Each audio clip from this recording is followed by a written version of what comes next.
नमस्कार दोस्तों, स्वागत है आपका समाचार कैरी हिंदी न्यूज चैनल में। और हरियाणा प्रदेश की बड़ी खबर आ रही है। बड़ौदा के उपचुनाव को लेकर के बीजेपी हरियाणा विकास के मुद्दे और अपने कार्यकर्ताओं के दम पर लड़ेगी। यह चुनाव भूपेंद्र सिंह हुड्डा के लिए चुनौती और हमारे लिए अवसर है। ऐसा अवसर जींद में भी मिला था। इस अवसर को उपलब्धि में बदलेंगे, ऐसा कहना है हरियाणा प्रदेश भाजपा के अध्यक्ष ओम प्रकाश धनखड़ का। हम आपको बता दें कि भाजपा प्रदेश अध्यक्ष ओम प्रकाश धनखड़ ने यह भी कहा है कि बड़ौदा उपचुनाव कार्यकर्ताओं के लिए एक अच्छा अवसर है, जिसको हम उपलब्धि में बदलेंगे। उन्होंने कहा कि पीएम मोदी ने झज्जर को चौधर सौंपी है। अब झज्जर की चौधर को और ठाडा करने के लिए कांग्रेस की झूठ को भी हराना है और बड़ौदा उपचुनाव में भी कांग्रेस को हराना है। धनखड़ ने कांग्रेस पर कटाक्ष करते हुए कहा कि जो पार्टी किसान के सच्चे साथी ट्रैक्टर को जलाती है, वह किसान की हितैषी कैसे हो सकती है। किसान अपने ट्रैक्टर को पूजता है और कांग्रेस किसान के ट्रैक्टर को जला रही है।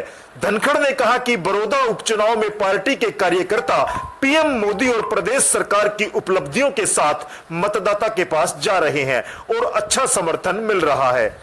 धनखड़ ने कहा कि बड़ौदा की जनता जनार्दन सरकार में साझा करने का मन बना चुकी है, इसलिए कांग्रेस झूठ का सहारा ले रही है। श्री राम व कृष्ण भगवान झूठ के खिलाफ लड़े।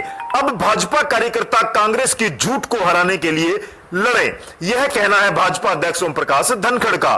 बीजेपी कार्यकर्ता किसानों को विधेयकों के बारे में बताएं और पीएम मोदी को धन्यवाद पत्र भेजें, बोले ओम प्रकाश धनखड़। भगवान श्री राम और भगवान श्री कृष्ण ने सत्य की जीत के लिए झूठ को हराया था।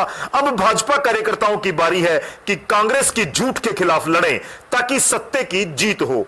सत्यमेव जयते के लिए प्रत्येक कार्यकर्ता किसान हित में बनाए गए कानूनों की पूर्ण जानकारी किसान भाइयों को दे और पीएम मोदी को किसान हित में बनाए गए कानूनों के लिए धन्यवाद पत्र भेजें। भाजपा प्रदेश अध्यक्ष ओम प्रकाश धनखड़ ने हसनपुर में कार्यकर्ताओं को संबोधित करते हुए यह बात कही। धनखड़ ने कहा कि सत्य कभी झूठ से नहीं हारता और कांग्रेस का झूठ भी हारेगा। भाजपा अध्यक्ष ने कहा कि फसल खराबे के लिए ढाई रुपए के चेक बांटने वाले आज किसान हित की बात किस मुंह से कर रहे हैं। भाजपा प्रदेश अध्यक्ष ने कहा कि हमारी सरकार ने हरियाणा के किसानों को अब तक 5300 करोड़ रुपए का मुआवजा वितरित किया है, जबकि कांग्रेस व इनेलो ने 15 वर्ष के अपने शासनकाल में केवल 1100 करोड़ रुपए का मुआवजा किसानों को दिया था। उन्होंने कहा कि बाजरे की सरकारी खरीद 2150 रुपए प्रति क्विंटल हो रही है। यह बात कांग्रेस को हजम नहीं हो रही। लाखों किसान पीएम मोदी को भेज रहे हैं धन्यवाद पत्र। भाजपा प्रदेश अध्यक्ष ने कहा कि किसानों की आय को दोगुना करने की दिशा में आगे बढ़ने और आर्थिक आजादी देने का काम पीएम मोदी ने किया है।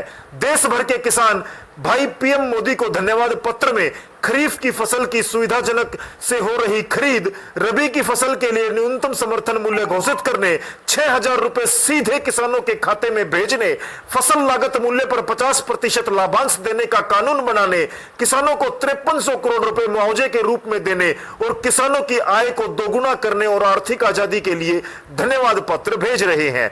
प्रदेश और झज्जर जिले से भी लाखों किसान पीएम मोदी के निवास पर धन्यवाद पत्र भेज रहे हैं। कांग्रेस हताश और निराश होकर किसानों के ट्रैक्टर जला रही है। भाजपा प्रदेश अध्यक्ष ओम प्रकाश धनखड़ ने 3 कृषि कानूनों को लेकर कहा कि कांग्रेस किसानों को भ्रमित कर रही है। भाजपा ने किसानों को अधिकार दिया है कि अपनी फसल खेत में बेच सकता है, घर में बेच सकता है, देश के किसी भी हिस्से में बेच सकता है। इसमें विरोध की बात नहीं है।